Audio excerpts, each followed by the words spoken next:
Yo, yo, yo, welcome to another episode of The Weird Way. I am very, very excited for today. Now, the reason I am so excited for this conversation is I have the full spectrum woman herself, Meg O'Neill, here today. And that's basically the reason I'm excited to have this conversation. Meg's someone I've known for the past couple years, and I've known her in the coaching, the mentoring space and so many others, but also been welcomed into her home over and over again. And one of the things that I feel she embodies is that full spectrum. And for me, I know it takes a lot of courage to do that as a woman in a world where there's people that tell us to shut down, to close off. And it's one of the real reasons I admire and to respect her. And so I'm very, very excited for this conversation. Meg, thank you for being here. It's a pleasure. Thank you for having me, Dean. I literally just got a visual then of when you were here recently, and I got off the phone from that very transformational conversation with my dad, and I was just like, just in the living room. And you were like, I love this. That was exactly the point I was thinking of. Like for me, when I saw that, I was like, wow, like I know you, but then to be that courageous, to be like, I'm here for all of it, and I'm going to express it. I'm going to allow it without closing down, even though I'm in your home, a friend, and like you're here with your partner, you're willing to express it. And I think that's such a gift to this world where, for me, it brought me a life. It's like, oh, there's life here. There's realness. There's truth.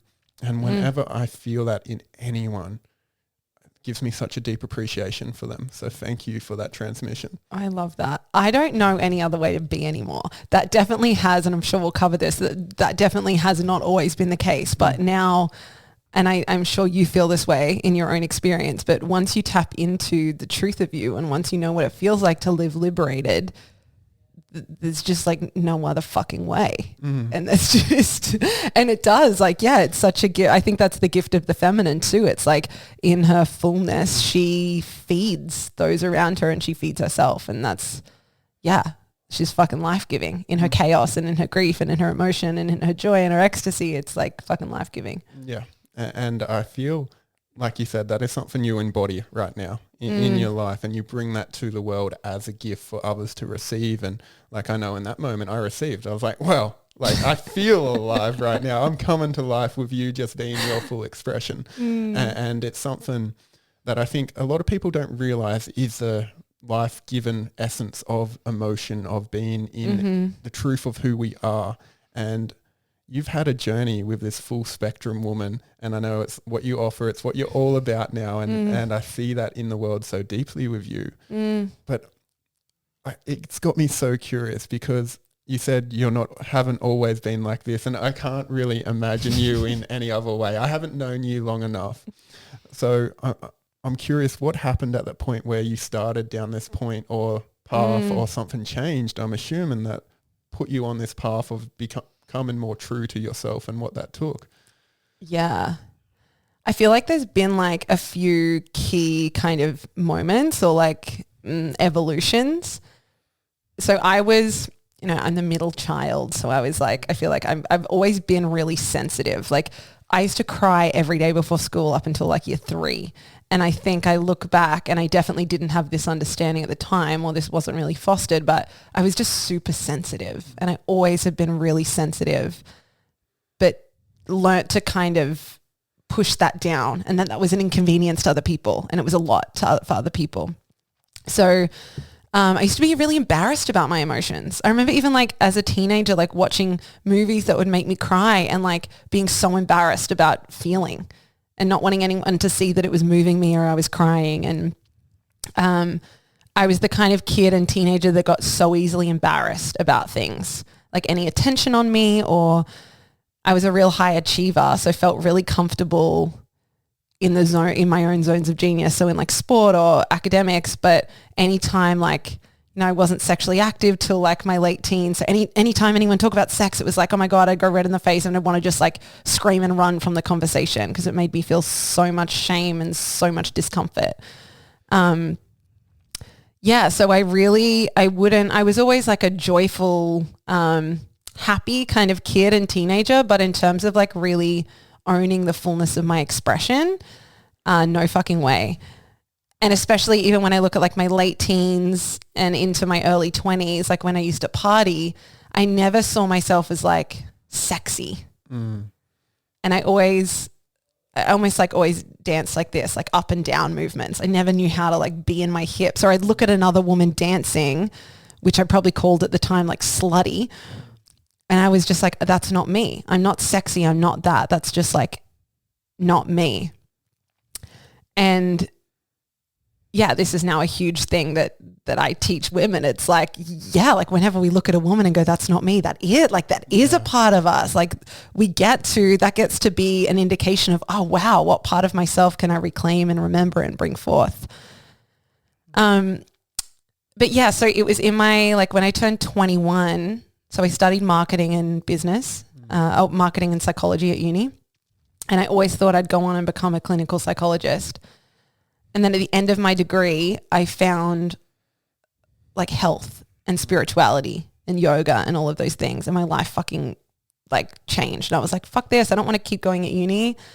And yeah, I just fell into this path. I became vegan like immediately. I only ate organic, like, and I was on this spiritual path, which now I look back and I'm like, I was very much doing spirituality or connecting to spirit from the shoulders up. It was a very like, I was intellectualizing that journey, and I could say all the right things, and I could regurgitate all like the Abraham Hicks and all the spiritual books and Eckhart Tolle and all the things, but I wasn't really tapped into the depth of my feminine, or I hadn't descended into the depth of myself. So that was kind of one part of the evolution, and beginning to understand and have awareness of like, yeah, all of these different things and what it meant to, yeah, why we're here as humans, and yeah.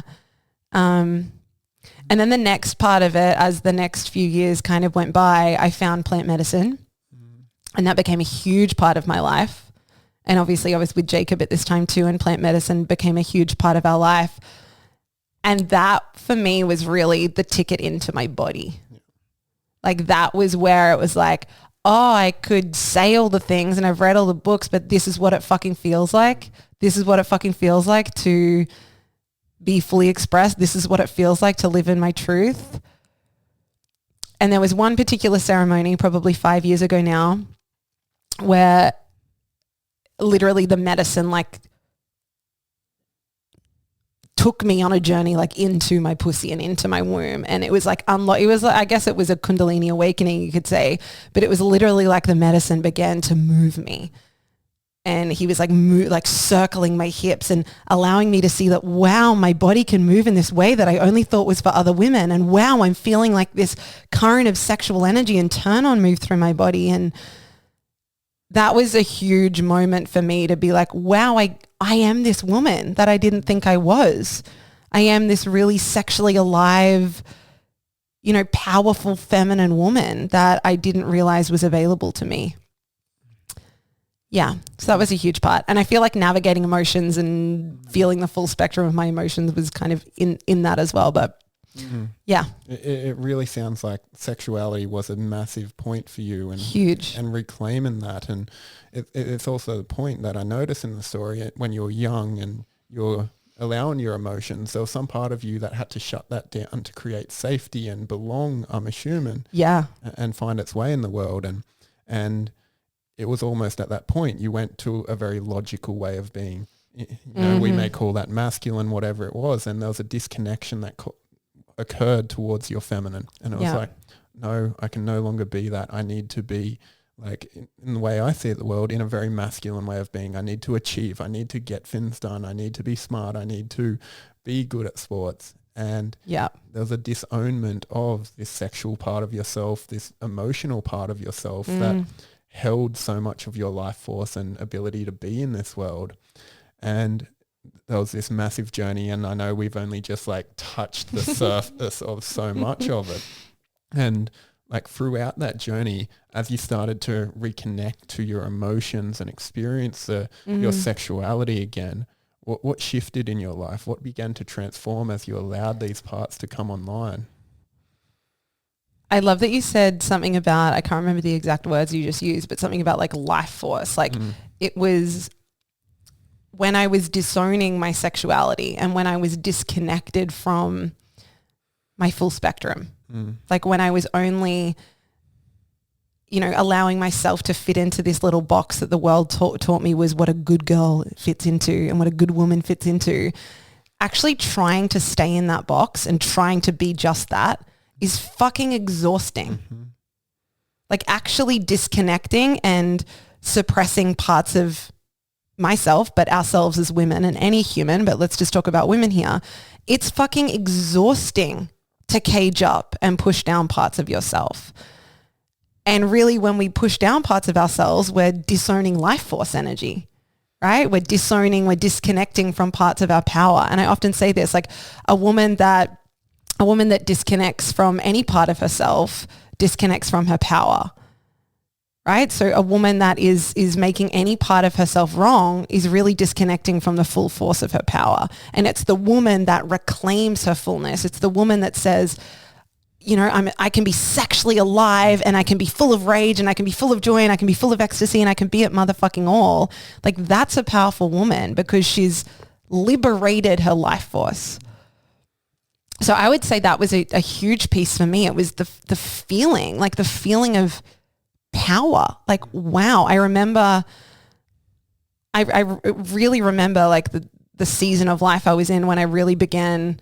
A huge part for me was like my own self-pleasure practice once I'd had that kind of sexual awakening on plant medicine. And I remember just like walking through life in those few months being like, holy fuck, how did I not know this existed in my body? How did I not know this feeling of liberation and expansion and pleasure? And how did I not know being a woman could feel like this? How is this not a conversation we're having in the world? Or at least at that time I wasn't having and I wasn't a part of. So that, and obviously then me being this liberated woman, me being this woman that felt like she'd unleashed a sense of power that I hadn't before, that then rippled out into my relationship, into my sex life, into the parts of myself that I finally felt able to bring and be witnessed in with Jacob. It rippled out into my business. Like it truly was after that sexual awakening that my business really fucking took off. Yeah, it then rippled out into all of fucking life. When I see this, because I feel there's similarities between your own journey and my own. And at points, there's moments where I think at the start of a lot of spiritual journeys, there's this upward ascent where we go into the love and we go into the light, and spirituality is determined by a set of rules of who we have to be spiritual. Yep. And in this, we're playing by the same paradigm. It's still the very masculine. This is the ascetic approach. We're going to sit and meditate for 10 years until we become enlightened, and we're going to escape our bodies and bypass a lot of it. And like there is a legitimate way of the ascent path that you can commit to, and that's totally valid. But a lot of people go that path and they think that spirituality is this way. It needs to be like this. And the other path I see is a downward descent. And for me, this is the path of the feminine. And I know when she called to me, she kicked my ass. I was like, I was there 2 hours in the morning and on dawn every day, doing my yoga, doing my meditation, journaling, doing all the right things. And I felt like fucking shit because I was disconnected from myself. And then the feminine came and it's like, oh, you've got trauma. You haven't been expressing your emotions, your boundaries. And there's this calling downwards to be like, oh, be in life. And when I hear your story there's so much that unraveled in that, of like how it changed your relationship, how it changed business, how it changed how you were being in the world. And I'm curious because for me, so much of what that was, it was like, oh, all the rules I thought I had to play by, they began to be deconstructed, and I was able to be more of myself in this world. And I was like, oh, business, I don't have to do that in the way I got taught. I can actually allow myself to explore relationships. I don't even have to be like the polarity, this is a man, this is a woman. I can be who I am and bring all of myself, including my aliveness, to the relationship. And I'm wondering if for you, it was the same experience where I was like, in a way, fuck the rules. I'm going to find what works and I'm going to follow the aliveness and the current of my body and trust that. Oh, I 1000% agree. And I feel like that for me, the first like 3 or 4 years of my like spiritual life or conscious life was very much like, oh, there's this new set of rules and now I'm going to do that. I'm going to be a high achiever at being spiritual. Look how spiritual I can be. Look, I don't eat meat. I don't eat animal products. I'm not watching Netflix. I'm, doing all the rituals and ticking all the boxes. And it was totally this like, yeah, I love that you said it's like the upward ascent. And for me, it's like I was living from the shoulders up still. I hadn't taken the descent into the body. I was not embodied. I was still disconnected. And, especially, and I see so many women come into my work that believe this as well. And I believed this at the time when I was very much in this, like, you got to stay in a high vibration to get what you want. And like, if you're spiritual, you've got to be high vibrational. I thought I was in that time. I was like, I don't get angry. Not an angry person. No, almost like anger is a low vibrational emotion that I have ascended and I am better than. And any person that feels anger or any person that feels lower vibrational emotions is just hasn't ascended to the spiritual plane that I'm walking on. Such fucking bullshit. Like, truly. And now I'm like, give me every fucking feeling and see how deeply I meet it. Mm-hmm. That for me is someone devoted to spirit. Yeah. Like whatever is alive in me, and really I see this as the path of the feminine. The ultimate path of the feminine is like coming alive through whatever is being asked to be met in the body. If that's rage, if that's pain, if that's grief, if that's ecstasy, it's just like every single moment, every single expression, every single emotion holds the same amount of God, holds the same amount of goddess, holds the same amount of spirit, is a portal to the divine. So yeah, that was really fucking game changing to me to step out of that. Like it was spiritual bypassing. I don't feel any of that. When now really this is like a tantric approach to life, which is like, let me just like suck the fucking juice out of everything, all my emotions, the full spectrum of me as a woman, as a being, as a human, and the full spectrum of what life has to offer me. And not seeing that there's this like hierarchy of emotions or hierarchy of like expression or hierarchy of experiences. It's just like, give it to me. Mm-hmm. And for me, when I hear that is the true expression of love, of embracing it all. Because if we're stuck in like, oh, I'm not allowed that is shame and guilt. And energetically, that is actually a low vibration. Like if we look at what the David Hawkins like vibrational emotional chart, they're very low vibrational energies, and we hold on to them if we're rejecting any of these emotions like anger or fear or sadness, grief. Like sadness as a man can be so hard to face, but when we allow them to move through, it's not the emotion, but we're meeting with acceptance, with love. And on that same chart, they have very high vibrational states. So it's not the aversion to them, it's the acceptance of them. Yes. And that creates liberation. Like for me, I'm here to live a liberated life, not necessarily 100% happy life, which for me is like, yeah, I feel liberated when I go, yes, there's grief here. Let me meet it. Hello, grief. You're welcome here. I'm going to let you be here in my body. And this is emotions, but this is also parts of ourselves. It's like, oh, there's the part of me that doesn't feel good enough. You're welcome here. There's the part of me that feels jealous. You're welcome here. There's a part of me that, wants to get more. Like, really, really welcoming all of it. All of it is part of the experience. You mentioned a frame there that I want to go into because you said you want to live a liberated life, not a happy life. Yeah. And like a framework I always consider, if we're chasing happiness, we're going to miss it because we're like trying to get there. We're trying to get to happiness, and that's not going to be the result. For me, I want to live a meaningful life. That's what brings me joy and peace at the end of the day, knowing I did something. So for you, what does it mean to live a liberated life? Oh, I love that question. For me, liberation, you kind of said it before, it's like that acceptance of what is. Like that is liberation. When we stop fucking fighting, when we stop fucking fighting what is here in our body, when we stop fucking fighting what is being offered to us by life, like that is the ultimate liberation. So for me, a liberated life is, walking the path of allowing all that wants to move through me to move through me. Right? Whether that be emotions or part of me, like, you know, when I talk about the full spectrum woman, it's like liberating myself out of that little box society or culture or the world has conditioned me or women to live in. So it's like, oh, what does it feel like when I let go of that box? Wow, I feel liberated to be a wild, raging slut in one moment and then a devotional wife in the next. Like the liberation to be it all, to feel it all. That for me is a liberated life. The multifaceted human. Yeah. And something that I really love in that, it feels like what you're saying is you're allowing the fullness of spirit to move through you. Yes. Allowing like who you are to come into existence with, moving through if there's blockages and being like, oh, I can be like that. I'll give myself permission and love to be that person. Even if like the conditions of society say, no, you're not allowed that. I'm going to challenge that because I believe I can be it all, and I'll welcome that in, because even if necessarily I don't want to be that in the world, I can accept that part of myself in that. Yes. I really feel that. Even like coming out of that, like the spiritual rules I used to have on myself, even it was liberating to start watching Netflix. Like there was probably 3 or 4 years where I'm like, I don't watch Netflix. I don't do that kind of stuff. That's low vibrational.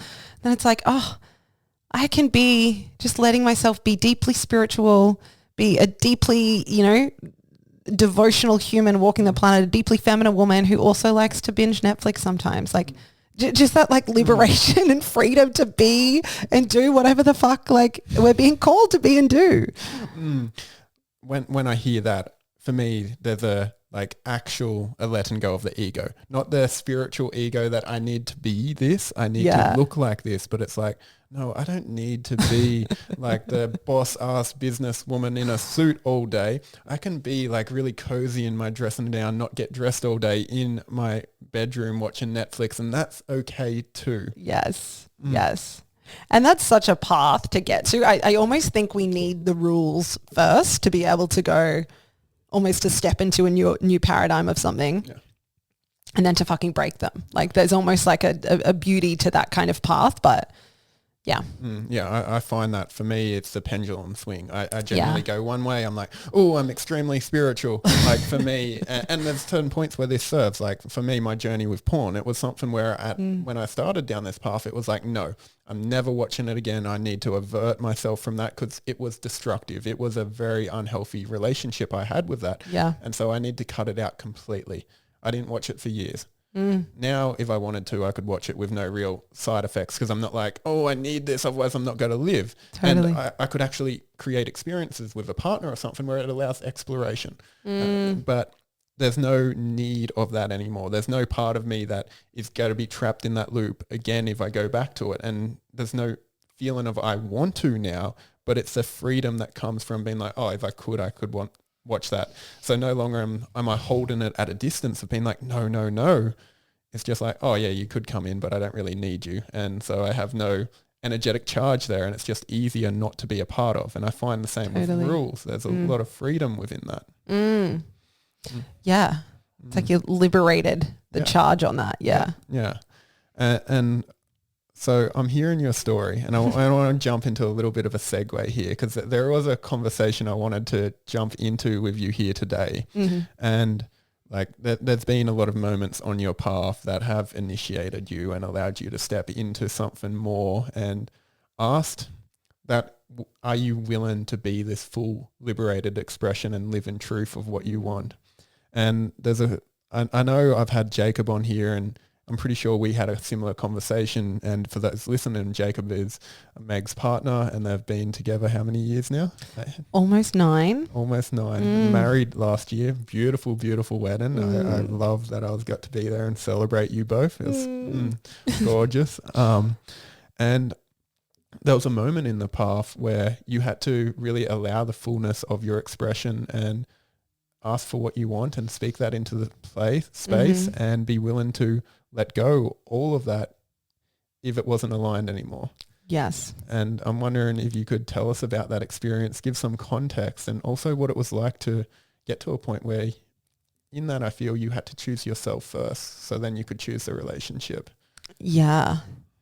I really look, because this was really before that sexual awakening and everything. So I feel like there was a part of me, you know, I'm like, oh, I was totally disconnected, but I wasn't. There was like a part of me that was really like, yeah, I had began to really know what it was like to choose myself and to know my truth. So, and this was a beautiful example of that. So Jacob and I had been together, or for those of you that don't know the story, it was like me stalking him for 9 months when he worked at a health food shop, me very much in love with him. But then once he actually got that I wanted to be with him, we'd been together for maybe 6, maybe 9 months. And there was just this like feeling that I was very clear. I was very much into Abraham Hicks at the time. So I was very clear on like the feeling I wanted to have with the partner I wanted to be with and the life I wanted to create with my partner. I wanted to feel that they wanted to go to that place with me, that they were on that path of expansion, and that they were on that path of like, yeah, like let's fucking go. Let's meet ourselves and let's be devoted to just like becoming more of ourselves again and again and again. And I was really clear that I wanted that feeling. And so I just started to feel in the relationship, although it was really fun. And I was like 22 at the time and Jake was maybe 24, 25. So we were young. But I had this feeling like, oh, I don't know if this is it. I don't know if he wants to meet me or is willing to meet me in the way that I really deeply want to be met. And I think the only way I was able to really bring this to him in the way I did is because I used to listen to so much Abraham Hicks. And Abraham Hicks was very much like, let go of the form. Like, stop trying to make someone be the thing you want them to be. Trust the feeling. Give them an opportunity to be the feeling. But if they're not, like, let go and something else will come. So I was very much in that, like, I'm just going to trust. So I knew that, you know, that if it wasn't Jacob, someone else was going to be that man. And I didn't have to force fucking Jacob to be that for me, because there was going to be a plethora of other men that were willing to meet me in that way if it wasn't him. So that was kind of the way in which I met this conversation. And I was house sitting in Byron at the time, and he was down in Weewar, like his hometown. And I called him, and I didn't know this until years later. But he answered the call naked, about to get into the shower. And I basically said to him, like, hey, I love what we have, and like, I want more. I want to be met. I want to feel like you want what I want, and you want to go where I want to go in this relationship. And I said, I would love it to be you, but I only want it to be you if you want it to be you. I'm not going to force you to really meet me here, but I just need to know if you're willing to do that, and if you're willing to meet me in this way. And so it wasn't this ultimatum of like, underneath that request, I was actually going to be really angry if it wasn't him. Like, I would have been sad and I would have had to grieve, but there was a real like, yeah, letting go. I'm going to choose, I'm more devoted to me and the truth of my desires and the truth of my heart over the form of this relationship. And yeah, naked in the shower in Weewar, I think he said yes, or I don't remember the exact words he used, but yeah, it was, and he reflects on that time as like, yeah, thank you for calling me forth. And I think that was a really big part. This is almost like the initiatrix energy of the feminine, that he didn't see this kind of life for him yet. And I really saw that for him. Yeah. And again, I wasn't forcing him and being like, you're not enough for me, or you're not enough, but it was like, hey, I see this for us. Do you want to go there with me? Yeah. Such a powerful moment. And when I feel that, and I feel the no expectation, that moment of, oh, I'm okay to let this go, because that for me is such a powerful moment. And when I can get to that in any situation, when I can let go of attachment to the outcome and just allow myself to be in it, it's always had such a powerful experience from that, of being like, oh, I release this. I trust that if this is meant to be, it will be for me, and I'm willing to let this go and allow it to go back to the stream. And if it's meant to, it will stay with me. And yet I can say that, and I can go back to our love and light conversation. I can say that, but to actually embody that and be willing to bring that to like a partner, if we're like, oh, I don't know if this relationship is for us, or we need to work through something, and be willing to let it go in that way. It takes a lot of work to get there. And I know you said you listened to a lot of Abraham Hicks, and I'm also curious of the journey you went through to bring that conversation yourself personally and what it took. Yeah, and I don't know, it was almost like 9 years, or it was probably like 8 years ago now, so it's a while ago. But I do remember driving from Brisbane to Byron, and we were, so I was going to house sit and he was down in Weewar, and we weren't living together at this time, and this would be completely different if like I felt this now, 9 years into our relationship. This would be a whole lot harder to be able to trust that truth and let go of what we have. So I want to kind of not that we hadn't been together for very long, but there's like a lot more skin in the game now, and a lot more devotion, a lot more love, and a lot more of that. So it would be a totally different experience or journey to get to that point. But I remember actually driving down to Byron and just like in the car speaking about the man I wanted to be with. And I wasn't saying Jacob, I was just saying he. And that was really helping me like letting go of it having to be Jacob, and also just getting really clear on what I did want and how I did want to feel. Again, I look back and I'm like, that could have been a real bypassy way of like doing it. I would do it differently now, I feel. But yeah, it was a journey of really just like, for me, choosing myself and really, really holding my desires as sacred. And I feel, if I link it back to what I see a lot in women and what I teach a lot in women now, is that like teaching a woman to trust that she can bring the full force of herself into a relationship. And if this is the man that is meant to hold her, he will, or at least he'll be willing to. Yeah. He might fuck it up a few times, and that's so okay. But if this isn't the man you're meant to journey with, that's great fucking information. Bring the full force of yourself so you can learn if he's willing. You can learn if he's willing to have the capacity to do that. I see so many women, caging up parts of themselves, or being like, oh, when he gives me permission to be that, when I can really tell that he's willing to hold me as that, then I'll bring the full force of myself. Then I'll be in my full spectrum. But that's not the way it fucking works. No. And I'm sure you felt this is, again, the initiatrix energy of a woman. I have initiated Jacob into being able to hold a full spectrum woman. He wasn't born with that. He didn't learn. We live in a culture that does not teach a man how to hold women in that way. So for women, if like they desire to bring the fullness of themselves and be held by a man, there has to be a willingness to go the fuck first and have that feeling and that fear as well of like, I've got to be more devoted to being in the fullness of me than having him stay around. And it's not just this. On the other end of the spectrum, as a man, if a woman's not bringing her fullness because she's scared that I might not be able to handle this, there's a subtle energy of, I don't trust you. And I know I've felt this in relationships where a woman's like, oh, I can't bring that because I don't trust you. And that creates the experience of, oh, she doesn't trust me, so clearly I'm not trustworthy. And so then there's this energetic that plays out where it's like, oh, you're not being your full self. I'm holding back because you don't trust me. And now I feel like for me, it was like, oh, I need to create more safety. So I dropped more into the nice guy, into the people pleaser, because then maybe I was safe enough for her to bring the full fin. But really I needed to go the other way and bring like my anger, my rage, and be like, woman, bring your fucking fullness to me, because I desire that. I desire to feel you. I desire, if you're at that point where you got to rip me apart, for myself to be ripped apart, because that is an initiation. And I crave that experience where I am shredded to pieces so I can put myself back together and I can learn how to grow and I can learn how to hold more. Yes. And that is one of the greatest gifts of the feminine, to like, fuck the rules, fuck how we're meant to be, fuck all the systems that say a woman's got to be a nice girl, a man's got to be a good boy. Like, let's destroy that together and actually come to this from a place of teamwork where we can come and be like, oh yeah, let's destroy that concept of you need to be like that, you need to hold it all together, you need to be, as a man, hold it all. Fucking break. Let yourself be ripped apart by it.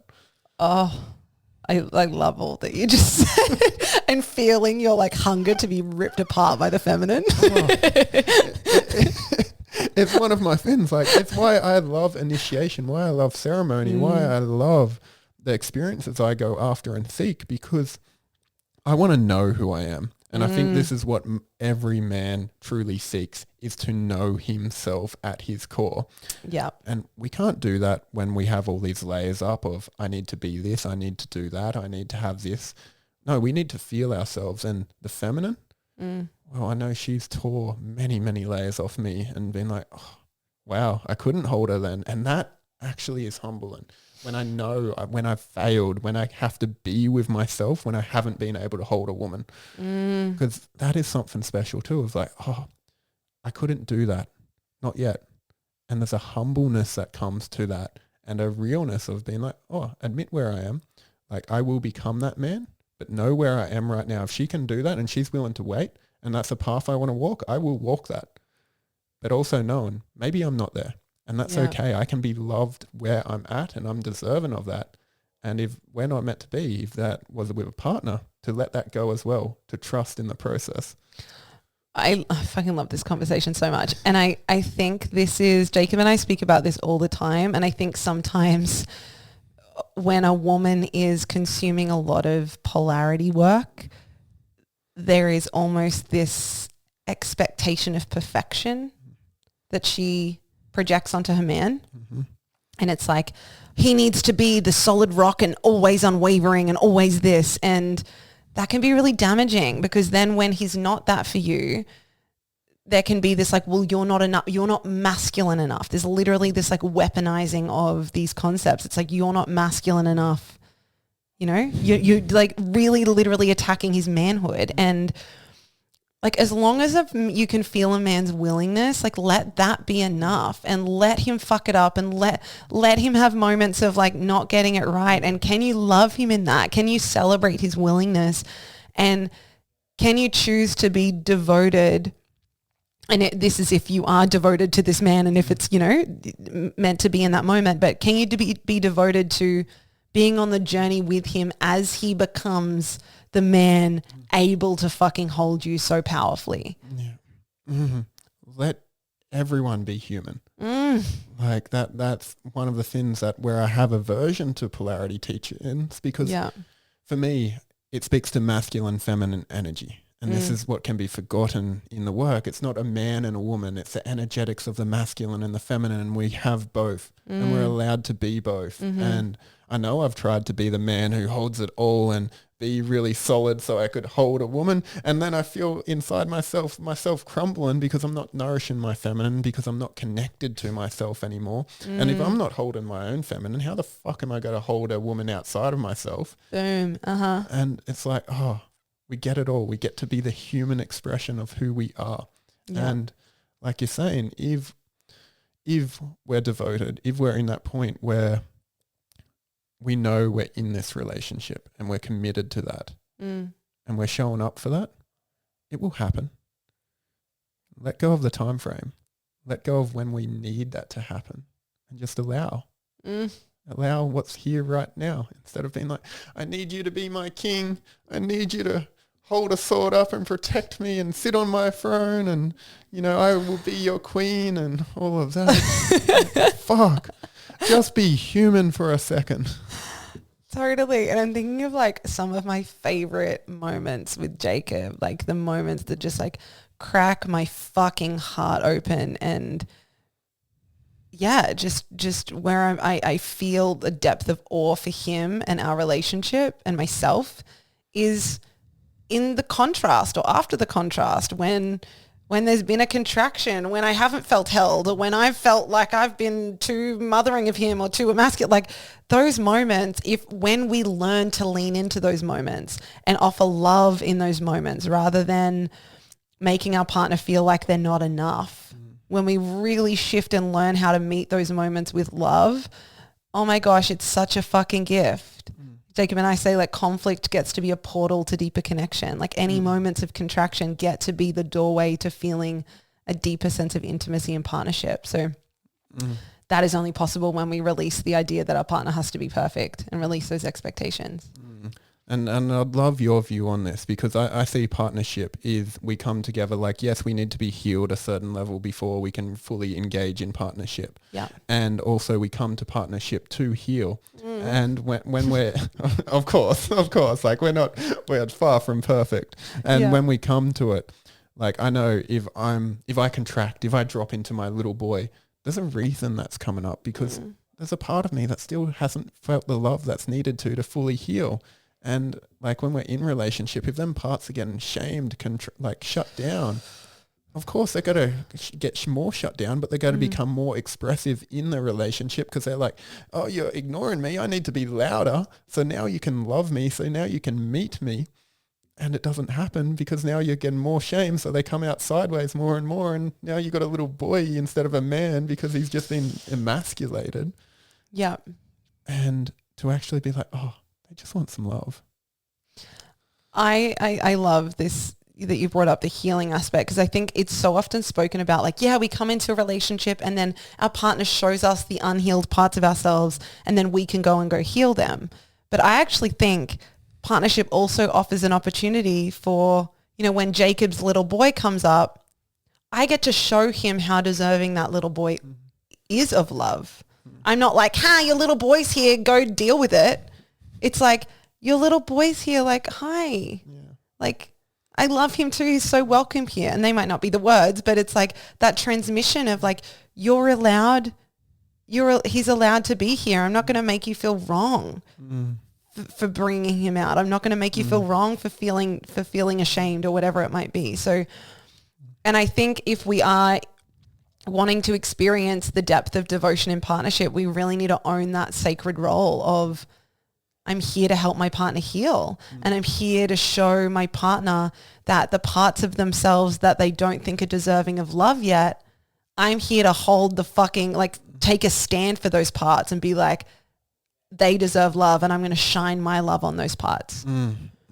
I absolutely love you saying this, because I know in relationship it's come up for me where I'm with a partner and I feel my little boy come in. And maybe he gets love in a way, and there can still be a piece of shame of like, oh, is this okay to be like mothered or like nurtured in this way by a woman, because I should be a man, I should hold my little boy all the time. And I think this can be big in the spiritual community. It's like, we need to be our own sovereign and we need to be completely like whole on our own. And I believe that's bypassing, because we are in relationship and we're beings in relationship. These wounds happened in relationship, so they require relationship to heal and allow us to come back to that place where it's like, oh, your little girl's here. Okay, I see her.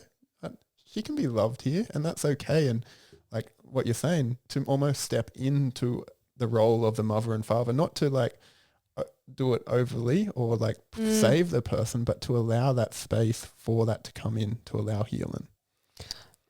Yes. I think there is, I love that you said like in the spiritual community, there's like this like, oh, we need to be sovereign beings. And I think there's almost like this fear of getting into a codependent relationship has people actually avoiding or not being able to access the depth of devotion and the depth of partnership that is available. Because there is like union is like when two become one, and there has to be this like relinquishing of like, I can do it all myself. And there can be that when we step into the healing spiritual path of like, I'm my own being, I have my inner masculine, I have my inner feminine, I have my inner mother, my inner, like, can we let someone else be a part of that journey? And like that, I truly believe the purpose of relationship is to become more of ourselves and to really have another person show us the depth of love. And even just back to the inner child piece, like Jacob and I will, like Jacob always goes like, oh, is little Maggie okay? Like, is little Maggie hurting right now? Like when he can see that that's what's alive. And it's not necessarily when we're having a fight and he's like, oh, is little Maggie here? It's more like when he can witness me being challenged in life. It's like, oh, are you okay? Like she's welcome. Like, and he does a really beautiful job at nourishing and just witnessing, like not even, just witnessing and letting that part be there. not shaming it, not making it wrong, just letting it be there. And that teaches me again and again that, she's allowed to be here too. The part of me that wants to achieve or thinks she can only get love when she's achieving lots, like she's allowed to be here. When you were saying that, the visual I had was almost a sacred gatekeeper to hold open that place in our heart for that little version of ourselves. So it's like, oh, I'm so contracted. I'm doing, like, I'm working so hard. Everything's going to shit. Oh, and then someone can hold that gate and be like, hey, how you doing? It's safe to come out a little bit. You can feel this. You can feel this frustration and come back to yourself. And that's totally, totally welcome here.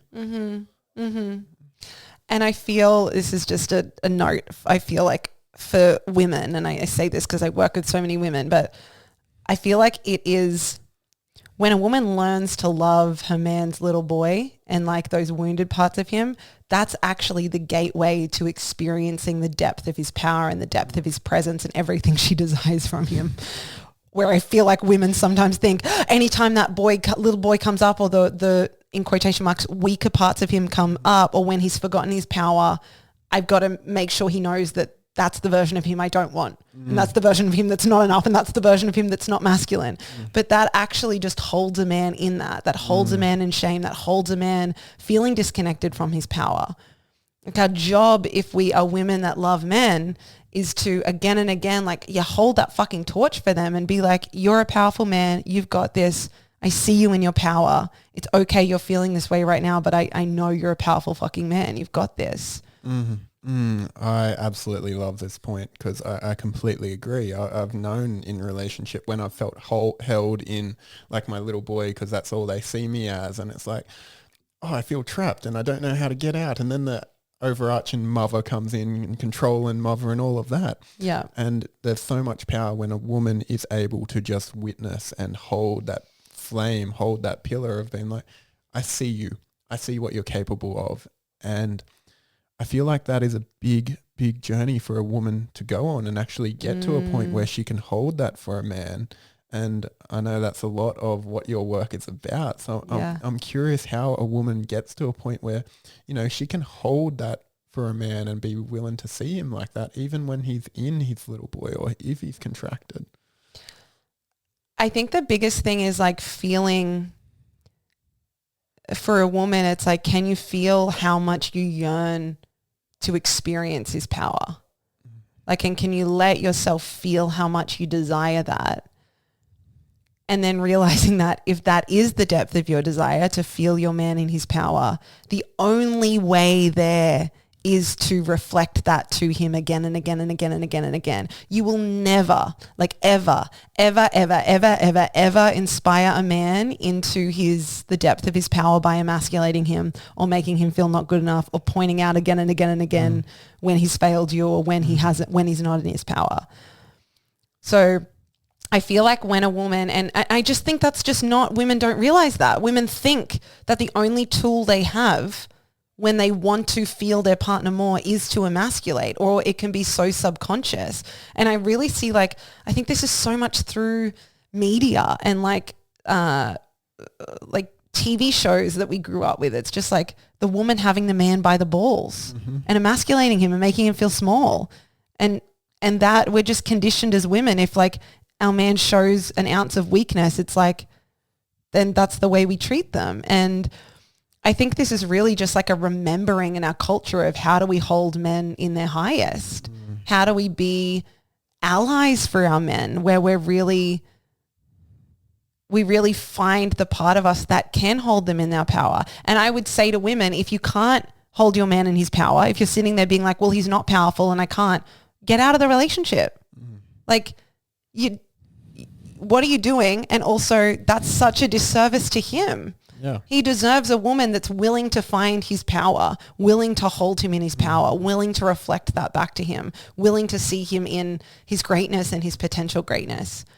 And again, I think it's just when we shift our perspective and actually see as women, that's our fucking job. If we're in partnership with our man, part of our sacred job is to reflect back to them their power again and again and again and be a stand for their power. When you speak of this, there's two words that are coming really alive. The first one, devotion, and trust. And when I consider this, I think what you're saying, to me, it requires a deep healing with the feminine within a woman herself, because when I reflect on history and time, what we see is a masculine society that has suppressed the feminine over and over again. Yeah. And we have the witch trials, we have all these things where the feminine's been shut down by the masculine, and as a result, what I see is this, the feminine wants to grab the man by the balls and control him and make sure he does what she says, because that's the only way she can trust him. And because of that, she doesn't know what it's like to trust a man in his power. And for me, that means the feminine has to heal that wound with the masculine to begin to trust him again and be like, he's able to be in his power and I'm worthy of receiving him in his power. And I know that when he's in his power, it's not going to be what it was. It's not going to be the immature masculine where he wants to control the feminine. He wants to put her down, make sure she's in her place and she's not connected to her magic or her ability to be fully herself. But he's here as a pillar to support her and allow her more full-bodied expression. Oh, yes. And yeah, what you said about a woman having a man by the balls because he's not threatening to her in that way, which, that's such a protective mechanism. It's of course we as women do that because of the thousands of years of suppression of the feminine and so of course that is an easy way to grab a man by the balls or energetically grab the man by the balls, and so he's not a threat to us. But I think this is where we really, and this is where sometimes when I teach my work, women are like, well, you're teaching a woman to be small. No, these get to exist. Like a woman can be a full spectrum woman. She can be bringing the truth of her heart. She can be fully expressed. She can be really bringing what's alive in her relationship. She can be taking up space, and she can be holding her man in his power. Mm-hmm. She can be a real stand for her man. She can be loving her man really well. And it's not, we're moving out of we're coming from kind of a time in humanity where we've thought it had to be one or the other. One has to win, one has to be in power, where it's we're learning to be in union and both stand beside each other fully expressed and both, take up space and be able to love each other in that. And I really agree with you that it does take a woman really being willing to heal her relationship to the masculine and being willing to be with the hurt that she's either directly experienced in her own body or she's inherited from the many women that came before her, which doesn't happen overnight. That can take time. But when it's only when a woman does that she's able to then view her man through a different lens. I think this is such a big part of this journey because we can see it and we can be like, the relationship should be like this and all of that. And we can go into the more, this is how it should be rather than the embodied experience of what it is. And the piece you're speaking to, the embodied trauma, if it's generational, if it's ancestral or if it's just alive within the body of the individual, there does require a deep somatic healing for that to actually move past that. Yeah. Otherwise, the feminine's not going to know how it feels to be safe. And if she's not feeling safe, she's going to be in that state where she wants to control and make sure a man's not in his power because, that's dangerous then. That's really fucking dangerous if a man's in his power and she's only a small, innocent girl who has no power, or he's, what the patriarchy has been in the past. That's all got to affect. And she's like, no, I can't have that. I've got to make sure it doesn't go back there. But yet, if she's able to reclaim her power, because I think this is the journey really, if she's able to realize her own fucking power and how strong she is, how much potential she has, and her own depth of strength that goes far beyond what she knows, if she's able to do that, then she's able to celebrate the masculine and allow healing to occur there. Oh, and I love how full circle this conversation is coming because I was speaking earlier about like believing in the past, oh, I don't get angry. I don't feel angry. I believe a woman is only ever able to love a man really fucking well when she's able to feel the fucking rage of, you know, how men have treated her in the past, or how the patriarchy has, you know, influenced her or caused her pain. And yeah, it's a woman that's willing to be with that rage and be with that pain and liberate herself and her lineage of that she can meet a man from a different place. And when I literally look at how I showed up in relationship, when I was like, I'm happy, I love my man, like I don't get angry, I don't get this. I had Jacob by the fucking balls. I would emasculate him so much. I wasn't comfortable in his power. I wanted to be in control. And yet now, yeah, that there has been this reawakening of my power. I don't feel threatened by his power.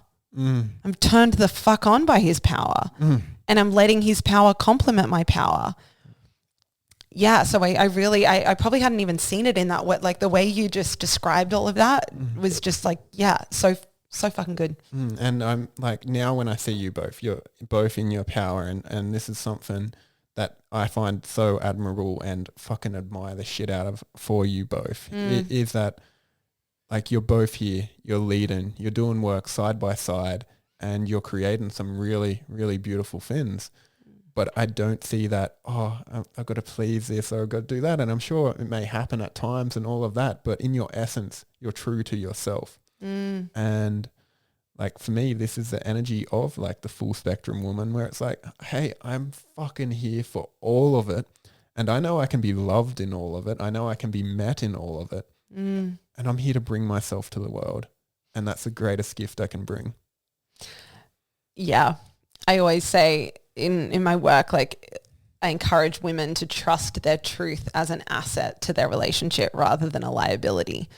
And because I think this is what a lot of women we've been taught. It's like, you know, there's parts of ourselves that are a liability that are going to hold us back from getting what we want, or there's certain things we shouldn't say because we're going to get in trouble, or a man won't love us, or we'll be seen as a naughty girl, or whatever it is. And this is the ultimate path of the full spectrum woman. It's like, can you trust whatever is alive in you when it's disappointment or hurt, when your man, you feel let down? Can you trust that that's not going to fuck up your relationship? That's going to liberate your relationship. Can you trust it as an asset? And even if that means the form of the relationship shifts and it takes you somewhere else, like, can you always trust your truth is where you need to go? And that's the truth of your expression. That's the truth of like your heart. That's all of it. Let it fucking die if it's not meant to be. Totally. Like that's what I'm getting in this, because yeah, if like a woman brings her disappointment, for me that's liberating, because then I get to feel that too, because there's nothing more of an invitation for me as a man than when a woman brings her disappointment in me, not as an accusation, not as a blame, but just like, hey, I feel hurt, I feel let down, and it's like, fuck. That's the last thing I want in relationship. That's the last thing I want for my woman. And if that occurs, it's like, wow, I've got some shit to look at. And then I get to look at myself. Then I get to see why I showed up like that in myself. And that is then the relationship is in service to me as a man on my path of growth. And then that is in service to the relationship, because if I'm a man on my path, I'm going to look at that. It's not like, oh, she just came to me with disappointment and that didn't touch me. Fuck, a woman's disappointment when she's in her truth, there's something so real. If you're a man, there's no getting away from that. You can't bypass that one. If she, like any true feeling that the feminine brings to a man, like I know it's been an access point for me so many times to come back home to myself. Been like, shit, yeah. I need to look at that. I need to be with that. Yeah.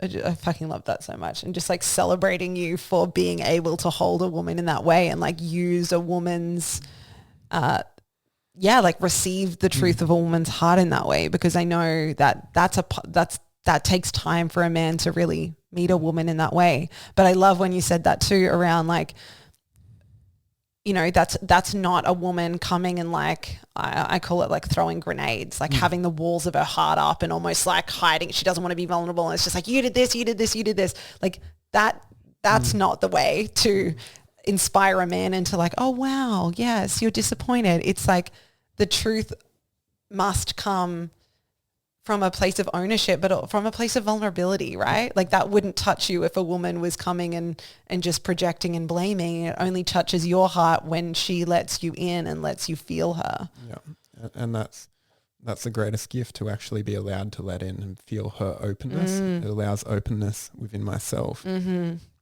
And I feel like we're nearing the end here. And before we wrap up, there's something alive that I want to ask you about. Because for me, when I've been in relationship with the feminine and I've been in the experience and all of that, often I find her as my oracle, as this constant invitation into myself, and being like, oh, I need to meet myself in that way. I need to look at that. Oh, there's something else. And using her in a way where it's like, oh, she offers so much insight of things I don't generally see. And I'm curious of your own role, if this is something you've experienced, your own role as the oracle, and how that relates to the full spectrum woman. Yeah, I love this question so much. I think, in reflecting on Jacob and I's 9 years together, even that moment you brought up before around me saying, I want it to be you, but it doesn't have to be you. That was my oracle as well, being like, I'm calling us forth. I want more. I want to go to a different place. I want to lead us somewhere else. Would you like to come there? Really, the oracle is a woman's leadership or feminine leadership.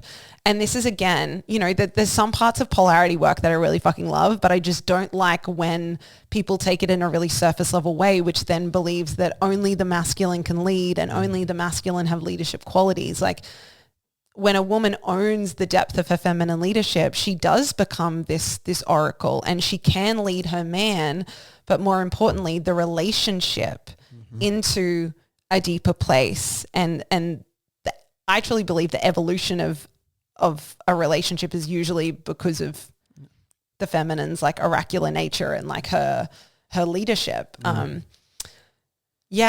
I feel there's many. Even years ago, Jacob would, and he would, I'm not just saying this, he would say this too. He would probably be still working a 9 to 5 if it wasn't because of my ability to see a different path for him, and my ability to be like, I see your power. I see what you're capable of. Here is another way. And I feel like as women, this is the discerning piece. Some people are like, oh yeah, feminine leadership, I want to be the oracle, but they just use that as an excuse to like mother and like emasculate a man. These are very different energetic transmissions. Like a woman that is the oracle is simultaneously directing a man like, I see this for you, or look over here, this is possible, but she's simultaneously holding a man in his power. Where a woman that's mothering or emasculating is kind of being like, I don't believe in your power, so I'm going to tell you what to do. And so, I think this is such an important piece when a woman, this is part of being a full spectrum woman, because it's a woman trusting her voice. It's a woman trusting her inner seer, like the thing she sees, and being willing to bring the truth of her heart. And that can be painful sometimes. And, Jacob will talk about this a lot, that some of the times I have played the oracle have been saying like, hey, I don't feel your power right now. Like, and it hurts. And I don't feel you right now in it, and it hurts. And again, that's not coming from you're not enough, but like, I know you are more powerful than this, and it's hurting me and it's hurting us. And that's been a really beautiful way to call him forth many times. And one of those examples, you spoke about the nice guy earlier, is about 3 or 4 years ago. And there was a moment we were lying in bed and I asked Jacob a question and he just was like, yeah, I agree. And I just turned to him and I was like, I remember it just like the inner like Carly energy in me. And I was like, I don't want you to agree with me. I want to feel your truth. Like, I don't want you to just agree with me and say, yes, I want to, and I was like, I want to fucking feel you. And that was such a fucking turning point for him to let go or put to the side his inner nice guy, and for me to give him permission to be the motherfucking warrior in our relationship. And that was so game changing. And I see that as the oracle, and me being willing to trust my truth and being willing to really share, like, this hurts. Because that's often how feminine leadership comes through. It's like her connection to the body, her connection to emotion, and really being willing to offer that up.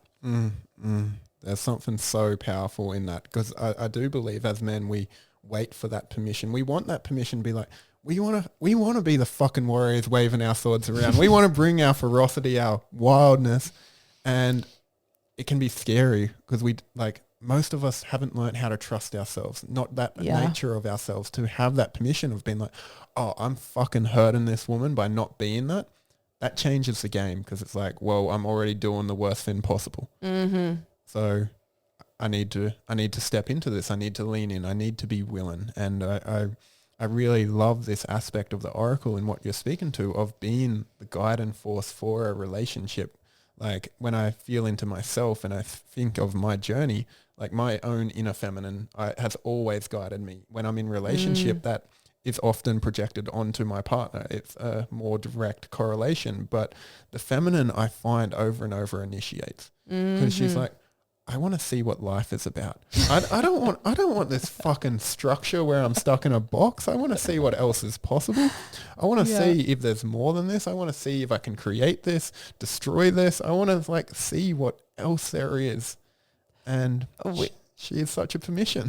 She is. Jake and I often laugh that he would be like still in his 9 to 5 and probably still living in the first place we lived in together if it wasn't for me. And I see that that's like, I'm always like, okay, more, what's next? But not in that way of like, what's next? I want to like conquer and achieve, but just like, I want to experience more. And it's like the evolution. And I think that is the feminine. She's always, there's like a hunger to taste life. There's like such a hunger. And like often a man, sometimes that can feel really scary for a man, and he wants to hold on to the certainty and hold on to like the structure. But one of the most life-giving things you can do for your relationship is to trust that in a woman, and really give her permission to be that in your relationship. Give her that permission and trust in it, because I agree, there's nothing more beautiful than the moments where you step into the unknown. Yeah. Where as a man, you get to feel yourself. As a woman, you get to feel your man. Where, the currents of time are moving past you, and you just feel each other in that moment in time, and that is all there is, and that is the only moment that is left, because you have given away everything else. And for me, that is the favorite point, when it's just that, just that present moment. Oh, Mego, I fucking love you. I fucking love you. Before we finish up here, is there anything that feels alive for you that you want to bring? I don't think so. We covered some bases. That was such a great conversation. I loved every moment of that. I just felt like so locked in with you. We're both really good with eye contact. I feel like our eye contact is always so insane. After the photo shoot the other night, I am not surprised. Oh, Meg, so if people wanted to find out about you, your work, or just hear more of what you got to say, where could they find you? Where could they connect? Over on Instagram, I'm at the.meg.o. And then Jacob and I also have a podcast called Sex, Love and Everything in Between, which is available wherever you listen to podcasts. And we every week have episodes that are very real and raw and unfiltered about sex, love and everything in between. Yeah, and that's everything. I hold one of my signature programs is called Full Spectrum Woman, and that's launching sometime soon. So if you're feeling the call to kind of be in my world and really remember the art of being a full spectrum woman and really revolutionizing the way you walk in the world and the way you do relationships, come over and find me on Instagram. If you're listening, check out the Mego. She is one of my favorite women that I know in this world. She is a true gift. And I fucking love you, Meg. It's been such a pleasure to have you on here on The Weird Way. If anyone needs to find me on Instagram at the Dean Bentley and check it out. And I just want to take a moment to just honor all you stand for, like as a man, even just some of throughout this conversation. It just like, my heart was just like bursting, being like, fuck, because I see these qualities in my own man, like my own husband again and again and again. But just to be like, there's like such great fucking men on this planet. Like I really want women to feel this. Like you are such a stand for, yeah, you're just such a man of integrity. And I love that you're also a man so willing to feel the depth of his feminine and so willing to be in the magic and the mystery and the weirdness of life. And yeah, I fucking love all you stand for and all that you are. So love you. Thank you. Thank you, Meg. You are an absolute gem. Thank you all for joining us. Stay tuned.